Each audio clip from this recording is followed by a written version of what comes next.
আমরা আগে মন যেভাবে চাই এভাবেই সাগরের থেকে মাছ ধরে আনতাম। দিন দিন মাছ এভাবে ধরতে থাকলে কমে যাবে।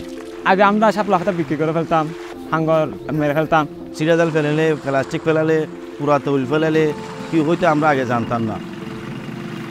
ইকোফিশ 2 প্রকল্প এটা USAID ফান্ডেড প্রজেক্ট এবং এটা ওয়ার্ল্ড ফিশ বাস্তবায়ন করছে in collaboration with department of fisheries, other government agencies, universities এবং ন্যাশনাল ইন্টারন্যাশনাল অর্গানাইজেশনস এবং প্রাইভেট সেক্টর। আমাদের main focus areas biodiversity conservation, ecosystem health improvement এবং এই যে রিসোর্সেসের উপর যারা ইউজার, ফিশিং কমিউনিটিজের লাইভলিহুডের রেজিলিয়েন্সের জন্য, এবং এটা থ্রু এম্পাওয়ারিং উইমেন। সরকার ঘোষিত যে বন্ধ দিয়েছে, কেন বন্ধ দিয়েছে এটা আমরা এভাবে এত গভীরভাবে জানতাম না, কিন্তু ওই যে ইকোফিশের প্রশিক্ষণের মাধ্যমে আমরা জানতে পেরেছি।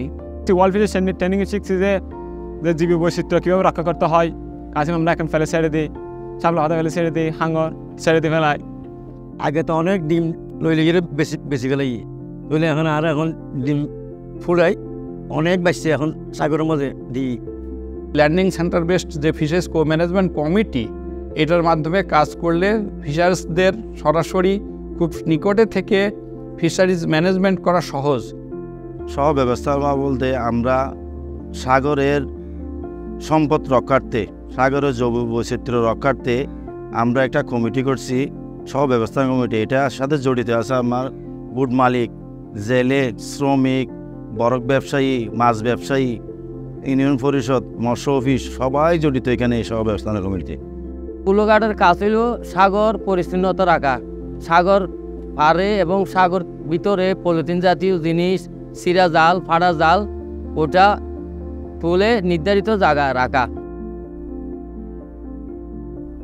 আমাদের সিটি সার্ভিসের যে দায়িত্ব আমাদেরকে দিয়েছে, এই দায়িত্ব আমরা মোবাইলের মাধ্যমে আমরা পৌঁছে দিই। 1 মাসের মধ্যে বা 5 বার গেছি বা 10 বার গেছি, যতবার যাই অতবার আমরা সাথে সাথে পৌঁছা দিয়েছি। আমরা একটি দল গঠন করেছিলাম, women income and nutrition group, wing সংক্ষেপে, এবং আমরা 222টি উইং নিয়ে কাজ করেছি। সরাসরিয়া শিখাইছে, 1-2 শিখাইছে, যোগ বিয়োগ শিখাইছে। এখন আগে ন জানি আমি বা তো জানিরা। গরিব জেলে পরিবারগুলো রয়েছে, তারা যাতে স্বল্প আয় তাদের পারিবারিক আয়ের সাথে যুক্ত করতে পারে, যেমন ধরুন ছাগল পালন, মুরগি পালন। এমপিএ এবং বায়োডাইভার্সিটি রক্ষার্থে আমাদের যে গবেষণা প্রয়োজন, সে গবেষণা কার্যক্রমের সাথেও ওয়ার্ল্ড ফিশ জড়িত রয়েছে এবং ওয়ার্ল্ড ফিশে পর্যাপ্ত পরিমাণ বিজ্ঞানী রয়েছেন যারা আমাদের এই সামুদ্রিক কার্যক্রম এবং সামুদ্রিক উৎপাদন বৃদ্ধির ক্ষেত্রে তারা তাদের লব্ধ জ্ঞানটা কাজে লাগাতে পারে। জীববৈচিত্র্য রক্ষা করা এবং এর জন্যই প্রয়োজনীয় যে এমপিএ সহ আরও অন্যান্য যে সংরক্ষণমূলক যে পদক্ষেপ, এটা ইকোফিশ 2 প্রকল্প গ্রহণ করেছে এবং ভবিষ্যতে ব্লু ইকোনমি কানেক্টেড যে কার্যক্রম, সেখানে এটা অনেক বেশি অবদান রাখবে।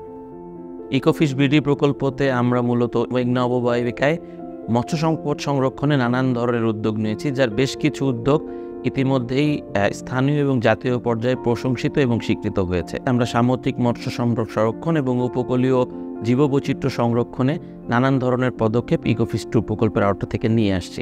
ইকোফিশ 2 থেকে আমরা যেই ফলাফল অর্জন করলাম, সেই ফলাফলগুলো সর্বোচ্চ ব্যবহারের মাধ্যমে ভবিষ্যতে যাতে আমরা সুনীল অর্থনীতির সম্পূর্ণ সুবিধা গ্রহণ করতে পারি, এগুলো টেকসই সুবিধা আনার জন্য সেই কাজগুলোকে সম্পূর্ণ পৃষ্ঠপোষকতার সাথে সামনে এগিয়ে নিয়ে যাওয়া।